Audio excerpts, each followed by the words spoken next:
बिस्मिल्लाहिर्रहमानिर्रहीम। अस्सलामुअलैकुम। तो आज बच्चों का है मिल्क शेक मुकाबला। तो देखते हैं, आज तीसरा पीस भी साथ मिल गया है, मीरब शहजाद। तो कौन जीतता है, बिलाल या मीरब या जैनब? तो आइए स्टार्ट करते हैं। बिस्मिल्लाहिर्रहमानिर्रहीम। 1 2 3 गो।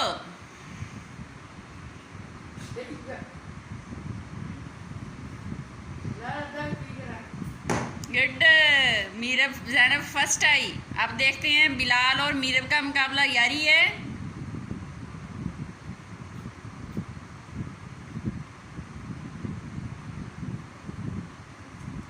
बिलाल सेकंड, मीरब जल्दी करो, सीधे बैठो। तो इसी के साथ मुकाबला जो है वो आज का जीता है जैनब ने। जैनब फर्स्ट आई है, बिलाल सेकंड आया है। तो इसी के साथ इजाज़त दें। अपना बहुत ज़्यादा ख्याल रखें, खुश रहें, दुआओं में याद रखें।